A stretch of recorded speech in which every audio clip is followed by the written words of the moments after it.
Thank you so much for joining. This is the first installment in Zeldis Research's Deepening Relationship series. And so, in this research that we conducted first in the series, we explored what creates value from a health insurer beyond coverage and benefits, with the goal of really understanding how health plans can become stronger partners in members' health journeys. And I'm really excited to present these findings to you. So please feel free to put any questions that might come up during the discussion in the Q&A section, and I'll be sure to address any that come up as I see them. So what did we do in this research? So we conducted 12 in-depth interviews with commercial and Medicare Advantage members, and our participants varied in age from 25 to 82. We had a range of geography across the United States, and we also had a mix of carriers represented. And this qualitative research was really designed to uncover attitudes, needs of members, and unmet opportunities for health plans, and thinking about the future and how to really create value for their members. So some key themes came out of this research. So really thinking about members and what they want from their health plans. Members are open to their health plans playing a more active role in their health. They really do want a partnership with their health plan. We learned that, and probably not surprisingly, that younger, healthier members are less likely to see the value of their health plan. They're not necessarily using it, so they struggle to see the value. And we really dig in to this segment to identify opportunities among these younger, healthier members because we feel there's a real opportunity there. We also learned that the personalized guidance and proactive support are major opportunities for health plans, and communication and service have a strong impact on the perceived value of a health plan. So we're going to dig in to each one of these areas as these demonstrate that a health insurer is actually looking out for a member's best interests, and really demonstrate that a health insurer cares about members if it's able to address these areas and meet these needs. So we really wanted to understand what value means to members. And what we learned is that the basics on the left side here, they're really now table stakes. So members expect affordability, they expect access, they expect coverage. So true differentiation really comes from guidance and navigation and proactive engagement. And the future opportunity is really creating value between healthcare events, and particularly for younger members who are less likely in many cases to be using their health plans. So what differentiates a health plan? So really it's moving from that reactive state to proactively engaging with members and creating a relationship with them at all stages of their life and their healthcare journeys. Again, providing personalized guidance that's relevant to them and their health needs, improving care navigation and making sure that they can get the care that they need and have access to benefits that they may not even know about. We're going to talk a lot about rewards in this presentation here because that really came up as a way of enhancing engagement with members. And also, of course, no surprise here, the service experience is really critical to standing out, and ensuring that a health plan stands out. So we have our first video here, and this is from one of our Medicare Advantage members, and she's going to talk about rewards and the rewards programs of her previous plan versus the struggles and frustration she's having with her current plan. Last plan I had gave you benefits where you could spend $75 for whatever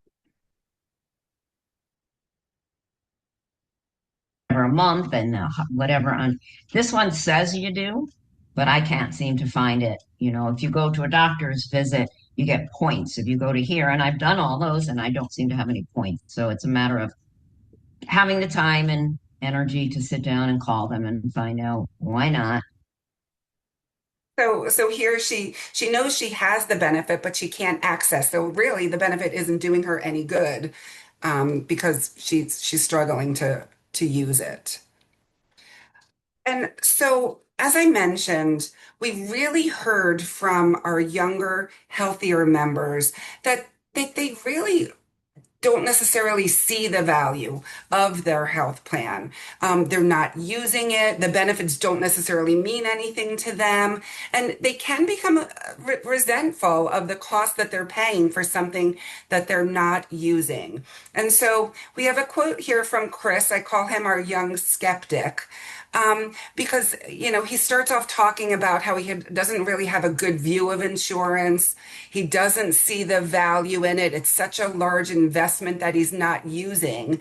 And then he goes on to say, I don't like paying for something up front I may never use. But then when I do have to use it, I'm still paying more because I have to meet my deductible first. It's a weird dynamic. So he feels that he's paying month after month for in premium that he's not using, and then when he does have to use it, he still has out-of-pocket costs, which creates skepticism and it does lead to a bit of distrust. So it's very important that plans really consider new ways to demonstrate everyday value, particularly thinking about younger members who may not be using the plan. Here we have a video of another one of our young respondents talking about his relationship with his health plan. It would be more of a non-relationship, I guess I would say. But I don't doubt that if and when the time came that I needed to use the health insurance, there would be a stronger connection there. Um, but I certainly, don't have any ill feelings towards. It's not a negative relationship by any means. It feels more so neutral. Okay, so again, he's not using the plan. He's not quite as resentful necessarily as the quote that we saw, but he feels it's neutral. He doesn't necessarily even, feel it is a relationship with his plan. So thinking about that member relationship, it really is a spectrum because of course all members don't feel the same way about their health plan. And across that spectrum, we see on the left side that there are some members who are frustrated or skeptical with their plan. And so, what moves those members to the left side of that spectrum there? It's denials when they can't get care, particularly when their doctor recommends the care and then the health plan denies it. When there's coverage gaps, and they can't access the care that they need. When there's poor communication from their health plan, they don't feel that they understand their plan, they don't know how to use their plan, and when they need help and can't get it. All of those things can lead to that left side of the spectrum there, that frustration and that skepticism. And members that are on that side of the spectrum, it can really feel, have them feeling alone, unsupported, and actually worried about a health event and what's going to happen to them if they need to use their health plan. But if we look at the right side of the spectrum, that with optimism and a partnership, which is really our goal and where we want all of our members to be on the spectrum, um, what gets those members there? What really builds that trust and that feeling of protection? So again, it's that proactive outreach, feeling that the health plan wants to make a connection and have a relationship with its members. Transparency, cost transparency, showing members that you want them to understand what they're going to have to pay out of pocket when they're accessing care. Positive customer service experiences, being there for them when they need them and helping them answer their questions and address their needs and issues. And health management tools, helping them maintain their health, manage their health, be engaged in their daily life and health life. So when members are on that side of the spectrum where we really want them to be, members feel grateful. They're grateful for the coverage. They're grateful for their health plan. They feel cared for. They feel that their health plan cares about them. And they feel confident that their plan will be there and support them during a health event. And they know the plan will be behind them as needed, as they need it. So oftentimes in our research, we use our blob tree. We love our blob tree. It's a tool just to help members and respondents talk about their relationship with their health plan. And we ask them to pick a blob on the tree that best represents their relationship with their health plan. And it really does jumpstart the discussion. It's such a fun tool. And during this discussion, with one of our respondents, we really heard how she felt when her plan denied a doctor recommended colonoscopy that the doctor felt that she needed and the health plan denied. And you're telling me, no, you don't need that. You're too young to have that. And it's like, okay, you're my health insurance company. You are getting paid a premium from me every month. Why am I paying you if when I need you, you're not going to help me? And you can hear the frustration in her voice. So really, again, feeling that the plan wasn't there for her when she needed it, and as she mentioned, she's paying for it. She's paying out of pocket. So again, for her, the value wasn't there, at least in this situation. And so we also, in addition to our blob tree, we also asked respondents if their health plan was a person in their life, what role would their health plan play? And where would they be in their life? Who would they be in their life?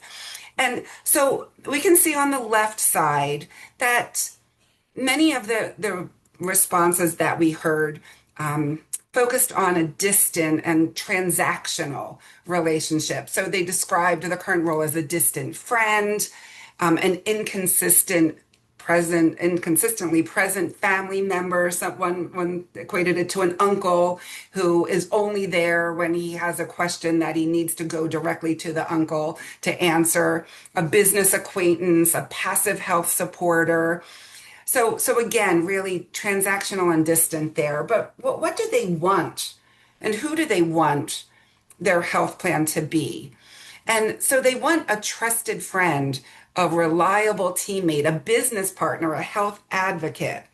And so again, this demonstrates an opportunity to better meet members' expectations and play that role that they're open and want their health insurer to play.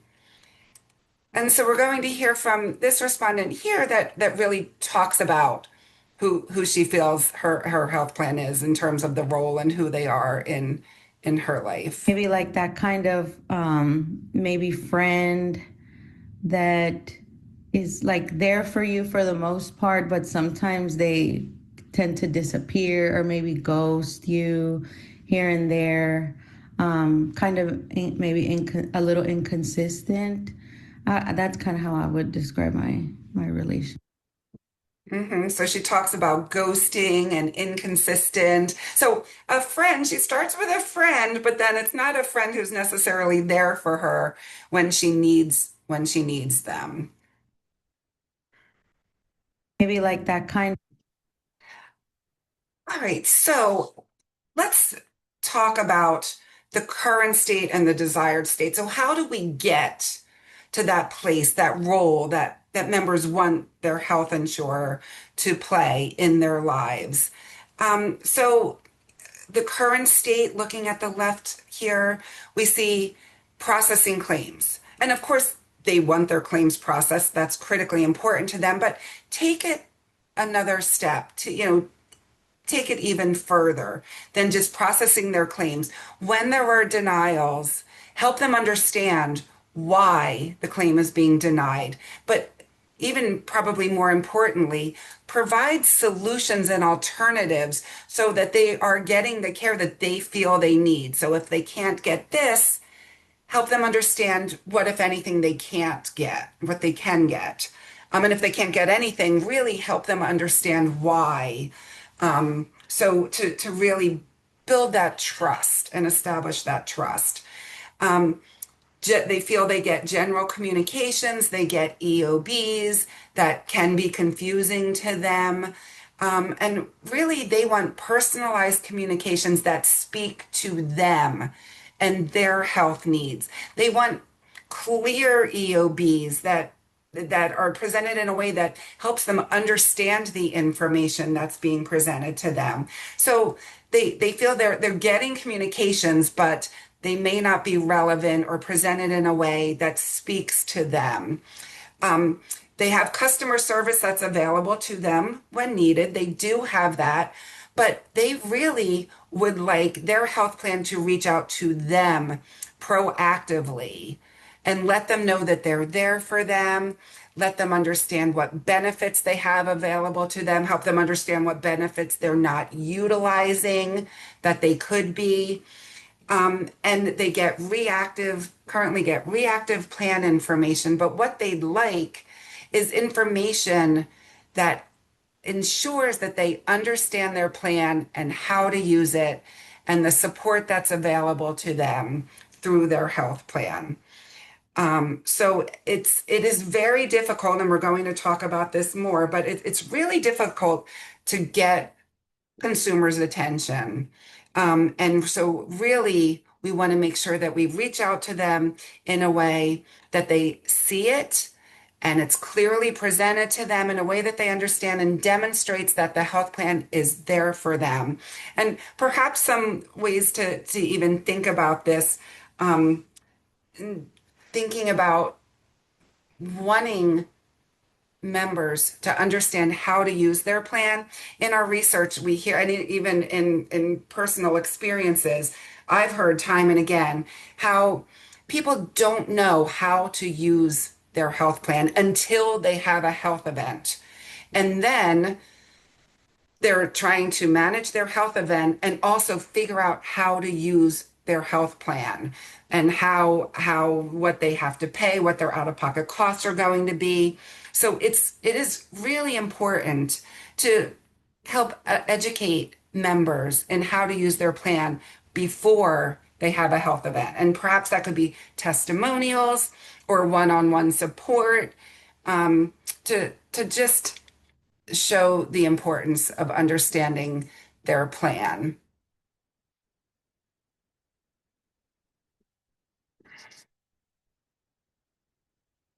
And we have a quote here from um, a male, age 55, who's shared with us that in a perfect world, the health insurer would be the advocate for our needs to ensure that we're getting the services that we require to maintain our health. So again, it's making sure that members understand the benefits through their plan, but it also could be connecting them with other services that they might need, that are available to them through their community, through the state, through the government. So really making sure that they're getting that the services and the care that they need. So in thinking about value and how to increase value and really what's important to bridge. So of course, coverage is important to them, but how do we take it to another level? So three themes consistently emerged here in terms of areas of opportunity. So health guidance. So we talked with the respondents about the idea of a care coordinator, and interestingly, there was interest among older consumers, as we might expect, older members, but also among younger members. Younger members were also open to having a trusted point of contact at their health plan.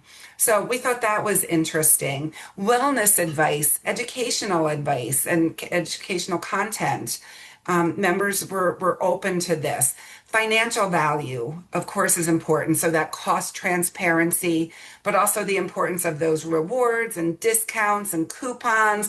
We see in the quote on the right there, maybe if they teamed up with places where I spend money, like the vitamin shop, spend this amount of money and get this amount off. So even discounts and coupons would create value.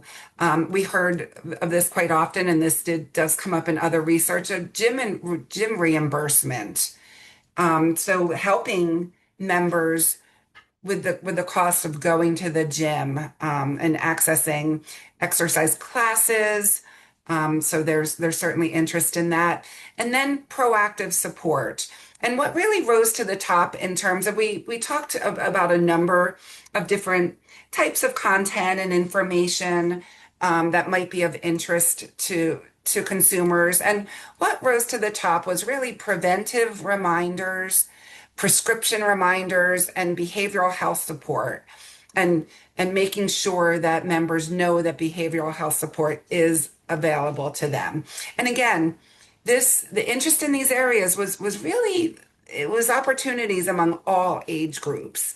I thought it was interesting, the bottom quote there, and I think this is important, thinking about preventive reminders for those screenings that aren't yearly. And so she was sharing with us that the colonoscopy, you don't get that done every year, it falls off your radar. So getting a reminder for those types of preventive screenings would be particularly valuable because they they do get off your radar. So thinking specifically about those younger, healthier members, those low utilizers, and in terms of how to engage them, we really heard that this is where rewards, incentives, gym membership, exercise classes, and those savings and retail discounts can really play a role in getting them engaged with their healthcare and creating that relationship. And this is a great way to get them engaged with their health plan and with their physical health, which many of them, the ones that we talked to, they are already doing, which is why it was such of interest to them. But it does feel that there's a real opportunity there. And again, as I mentioned, that healthcare navigator, having someone that they can talk to about their benefits and their plan. And the idea of plan customization also came up. For those who aren't really using their plan, maybe they could pick and choose what benefits and components of their plan, and kind of design their plan in a way that best meets their needs, since they're not necessarily using it or using it often. And so, all of these can certainly be stepping stones to foster the relationship with their health plan. And we have a quote here from one of our younger respondents, just talking about one-on-one support and how she feels that would be valuable to her if she had someone she could go to and trust. If I know that I have someone that I can email directly or text and it's monitored and trackable, or I call and then they call me back, which she's saying her current health plan never does, she really feels that's an opportunity to stand out. So again, we thought it was interesting that the younger consumers were also interested in having that one-on-one support. But as I mentioned, there is a challenge to all of this, and that's getting members' attention. And even the respondents themselves say that they know it's hard to get them to pay attention. They are just getting bombarded with information from a variety of sources. So it does make it difficult to get them to look at things and to stand out. And particularly with those young utilizers, Medicare Advantage members are more likely to look at information from their health plan, probably not surprisingly. But across the board at all ages are overwhelmed with the amount of information that they receive in general and sometimes from their health plan. And that's where that personalized information comes into play because they do feel that they're getting so much information. If it's general and not relevant to them, they're not going to look at it. But then if it is something important, it might be missed. So how to break through to members? Of course, we wanted to, we talked about channel and the best channels to get through to them. So, with these respondents, we heard that text and mail are really the best way to reach them. They said that email is good, and there's nothing wrong with email, and that's often preferred over phone, at least. But they said that it's very easy to lose an email, overlook it because they get so many emails on a daily basis, or don't look at their email on a daily basis, that it could be overlooked. It did come up that some recommended that you send a text notification alerting to them to look for an email, or even sending a mailer with a QR code. So some other ways of getting their attention that may work. But what is clear is that a multi-channel communication style is pretty critical here. And respondents did say that they would like to be able to opt in to their preferred channel. And so perhaps when they join a plan, they can opt in. And then, that may change as time passes. So check in with them to find out if their preferred channel is still working for them. But they would like to be able to select the way that they receive information that's best for them. So we thought it was interesting that some of our younger respondents have a preference for male. So we see in this quote here, I feel like a dinosaur. So he admits that he's just calling himself a dinosaur, but he prefers male. It's something I check consistently. My email can go unchecked for a while unless it's work. So he's not looking at his personal email. So here we see a preference for male. And then we have a video here talking about a preference for actually mail and phone among a 27-year-old, one of our youngest respondents. I got to be honest, as inconvenient as it is, I trust mail more than most, ways of outreach. I especially like phone calls and mail, I would say. Emails, I'm really wary of nowadays with all the cyber threats that there are. So I'm always super wary of getting like an email, no matter how legit it might seem. So just in general, I think that via phone and via paper mail, as outdated as that is, are still the most reliable ways.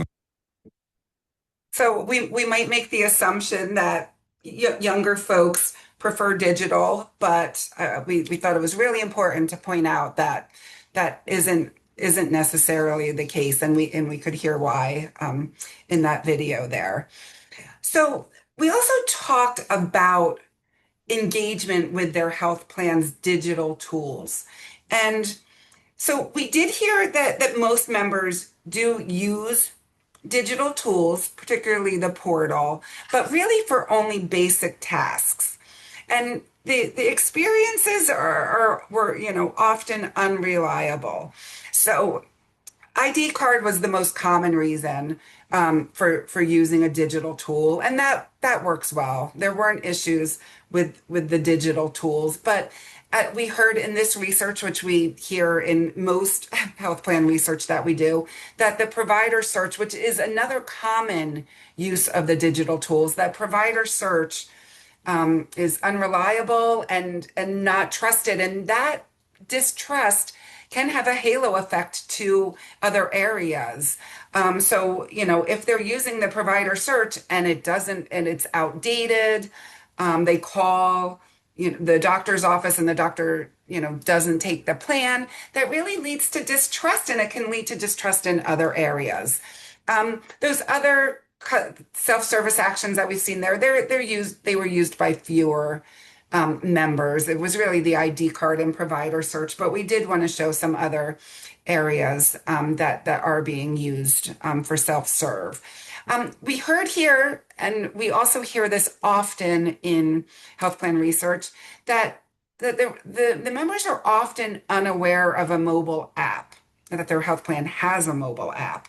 And this is particularly important thinking about younger members because this is an area that they admit can perhaps encourage them to engage, particularly if there's a rewards program or incentives or discounts or savings.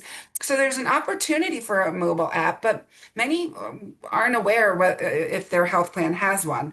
One of the respondents that we spoke with actually looked at the mobile app during the interview, and she had it on her phone, but when she used it, she didn't find it valuable. So it was there, but she had stopped using it. And when she looked at it, she was surprised to see that it had actually been updated with several things that she was wishing for, but she never went back to it because it didn't work for her the first time. So education is important here. First, creating awareness that the digital tool is available. Tools are available, but particularly the mobile app. And then when updates are made, be sure to communicate that to get people to go back who may not have had a positive experience initially. Because what we do here time and again is that once something doesn't work, consumers aren't likely to try again. If they have a struggle or something's difficult, a frustration, that could be it. That could be a one and done for them. So here we have a quote from one of our Medicare Advantage members that we spoke with. So we wanted to find out what these consumers thought about the future of digital tools from their health plans and where they think they're going. This member, she thinks that the digital tools are going to become more sophisticated. She mentions AI. She thinks AI is going to, of course, have a role in the digital tools. But she mentions that she worries about that component and that it might make the digital tool more complex and more difficult to use, and that could lead to frustration. So with sophistication could come complexity, and which leads to worry, and when there's glitches and it doesn't work. So really, the focus continues to need to be on simplicity and usability and making sure that the tools are easy to use for members. And we did hear across all groups that phone still plays a very big role. And members prefer to call when they need customer service. They perceive that the phone support will be faster and more trustworthy, and that's actually been their experience for many of them. So they trust the information that they get by phone. They've had a positive call experience, which leads them to then continue calling in the future. If the digital tools, as I mentioned, don't work for them, then they're going to continue calling. And we also heard really throughout these discussions the importance of the human connection. And again, this is across all age groups. And this does vary. For simple tasks, digital tools are fine. But when there's a real problem or an issue or a question, in many cases, they want that human connection, and that human help becomes important to them. So we asked them about AI and AI in relation to their health insurance plans and if there's a role and how they feel about it. And so while they are cautious about AI, and that that really came through loud and clear. They are also open to it. They understand that this is the future and the way that it's going to go. So they are willing to try AI, but really for simple needs. They don't want to be engaging with AI when when they have an issue, a challenge, a question. They really, again, want that human touch. So it's fine for simple questions, or even as a starting point, it can start with AI, but then needs to escalate to a person to help them. And that's really what develops that trust and again fosters that relationship. So we see in the quotes, most of the time it's not super helpful. So that's current state, but maybe it will evolve. Maybe the chatbots will become more helpful. You can't expect AI bots to answer everything. It feels robotic, loses the human touch and that caring factor. So again, that's a 33-year-old, a younger respondent there, whereas a 55-year-old said it can be helpful in weeding through or scoping out a question in the beginning. So again, that starting point. But again, we're seeing that theme among the younger consumers, even that they're not necessarily drawn to the digital and AI. Here's a quote from our youngest respondent. I think it doesn't replace a real person, but it can probably serve a good purpose. It'll give you good information, but I don't think it'll be 100% right all the time. So again, there's that skepticism. Do I trust it or not? I think a real person will still ultimately need to be in contact with you.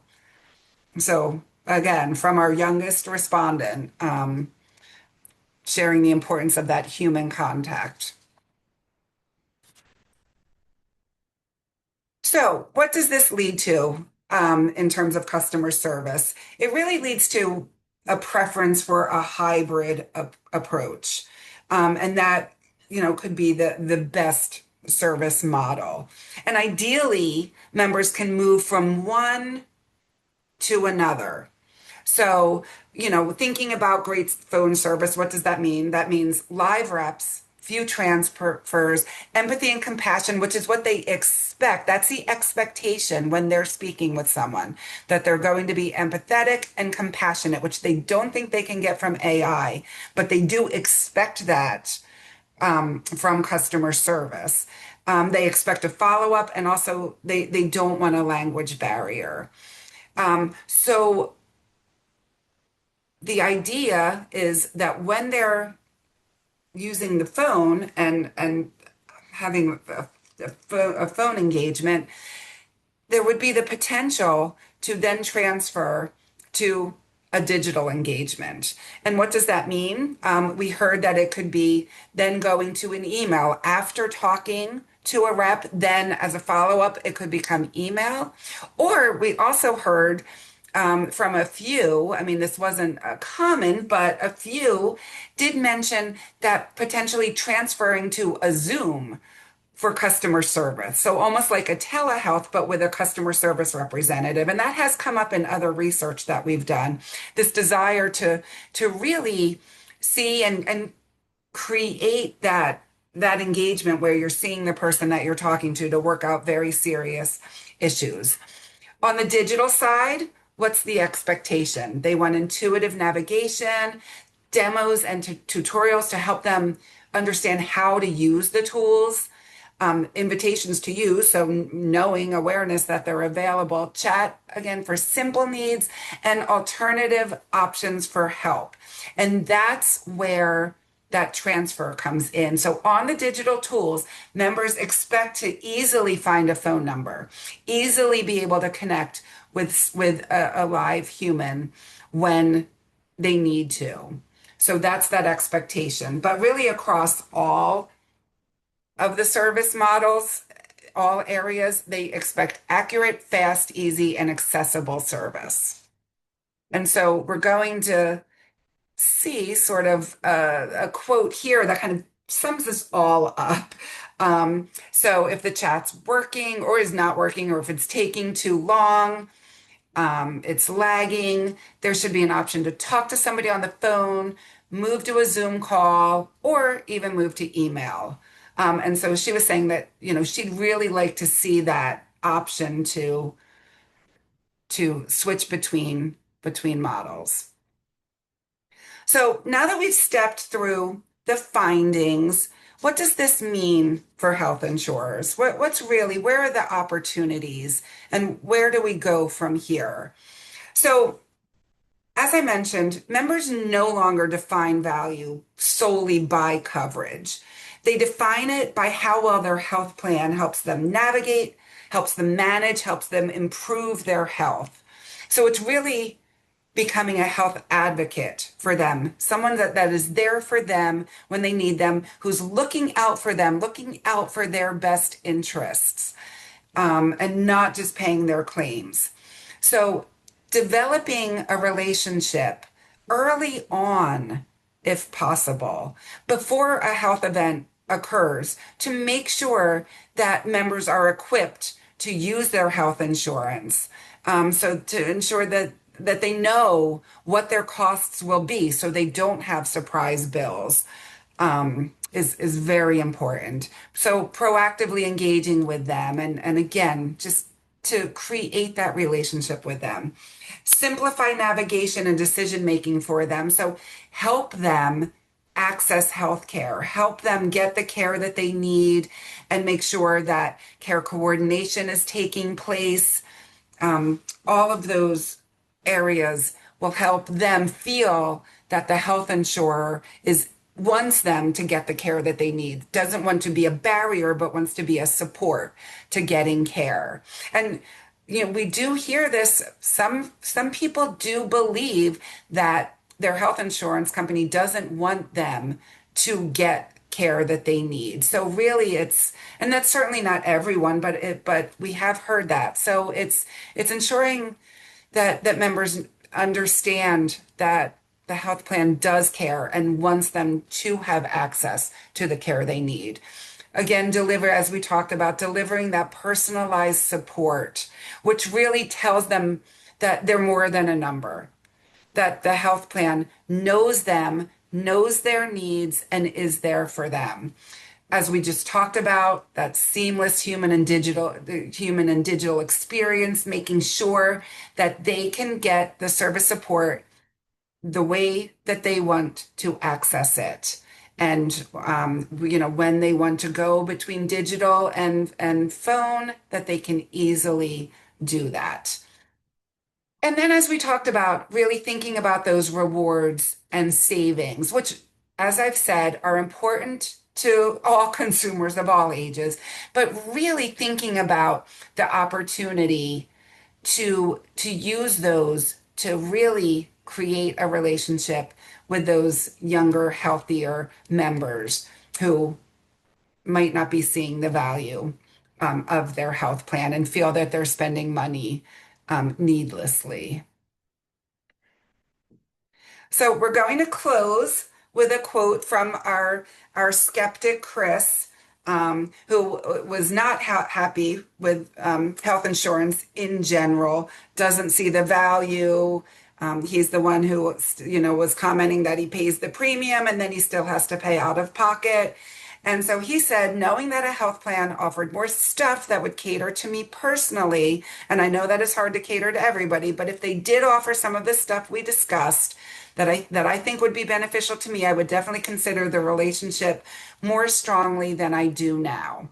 And so again, for him and some of the younger folks that we talked about, he was particularly interested in the discounts and the savings and the gym, the access to gym. So here we see that, doing some of those things could really help, I would say, foster a relationship with his health plan. So thank you so much for joining. I really appreciate it. And please feel free to reach out If you have any questions, or if you think that it might be beneficial for more members of your team to hear this presentation, I'd be happy to schedule another presentation. So thank you so much.